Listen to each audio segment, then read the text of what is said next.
Welcome back to I Accidentally Married a Filipina. My name is Rob. Lillette and I are approximately 2 solid years into our long distance relationship at this point. Late summer of 2021, and she is surpassing my expectations every month that goes by. You have to understand that the only shared experience that we have is talking on video. Imagine if you were in a relationship and you didn't have traveling together to talk about, or making dinner together, or gossiping about common friends, or fixing up your house together, or weekly Friday night date nights to quibble about. We literally have recycled everything we could possibly think of to try and keep our chats fresh, and yet every day, twice a day, she made the effort. I was heavily invested in Lillette. Not just emotionally, but I have been sending her boxes full of goodies every month to 6 weeks as the post office has slowed down. I was still getting paid by the school system, so $50 to see her light up every time I show her the postal receipt, and then another time when she opens the box to see all of her American favorites there is not a strain on my finances. I think it gives her a little flex on her friends and family to show off how much I care via chocolate bars, and seeing her light up like a kid on Christmas really makes me feel good. I'm still looking at Philippines YouTubers every chance I get to be as educated as I can about the culture, and conversely about the scams. The number one red flag is when your Filipina asks for money. It always starts small. My mom is sick and I need $50 for medicine and the doctor. Then the Carabao gets sick and I need $100 for the vet and the medicine. Then I can't pay the rent. I need $250, etc., etc. I think most men in the U.S. would not sneeze at $50. I spend that much on wings and beer at Hooters on Saturday night and not even notice. Even 100 wouldn't be a terrible loss to the bottom line.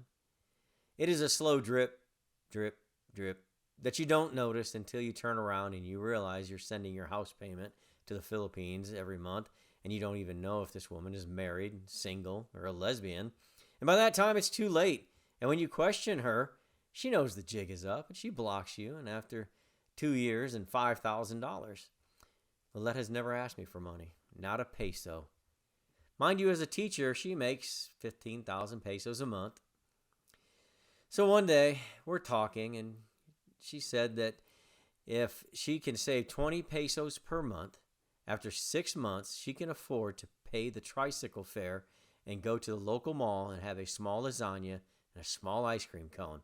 It is her goal to save, so twice a year she can have her 2 favorite foods instead of rice and vegetables every day.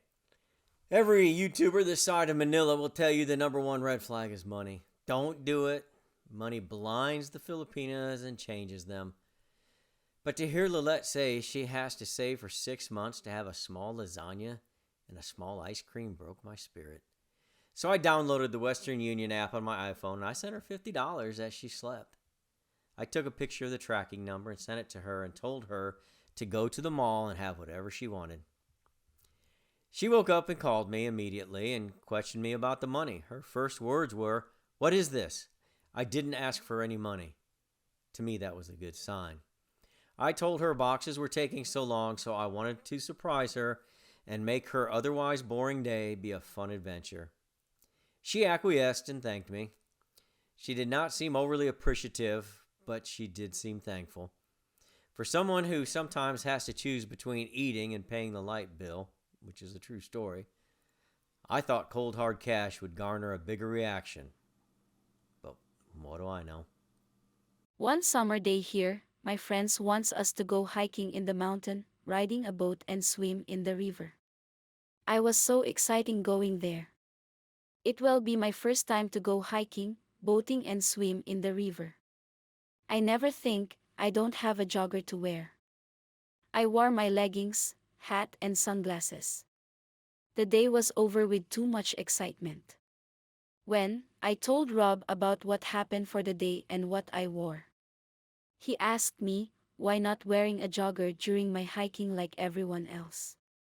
I told him it doesn't matter, I don't have that pants. Jogger are trending and expensive here. The important is I'm happy. When I woke up in my morning, when I opened my messages, Rob sent me a money through Western Union. Just to buy a jogger? He was sweet, but I don't like that Rob sent me money.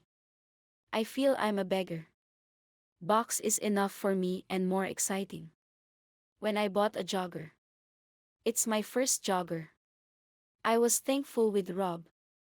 The next month again, he sent me a little money so I can buy my favorite lasagna, my Dairy Queen ice cream and burger. I never asked him any amount but he did. I felt that this relationship can survive until pandemic will be over. My day is not complete if we cannot talk every morning and night. When I woke up the next morning, she had sent me a picture of where she had picked up the money and two more pictures of the small lasagna and small cone, both with receipts on how much she spent. Odd, but okay. I took my shower and got a cup of coffee and called her back about her mall adventure. She told me every detail of her dining experience. She got her small lasagna and a glass of water at a place called Greenwich, and her small ice cream from Dairy Queen. She told me exactly what it tasted like and how much she loved this food.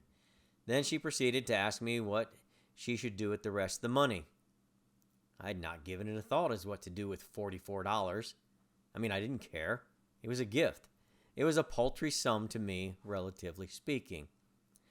I told her I didn't care as it was a gift and she could spend it however she saw fit. Go get a gallon of ice cream. Go buy a dress. Go buy pizza for your family, whatever makes you happy. She said, "Can I go pay my Wi-Fi bill?" I said, "You can do whatever you want with your money." She said, "It is your money. I must ask you if I am to spend it." I thought about arguing the point, but I chalked it up to cultural differences and felt very at ease knowing she is not a Filipina gold digger scammer.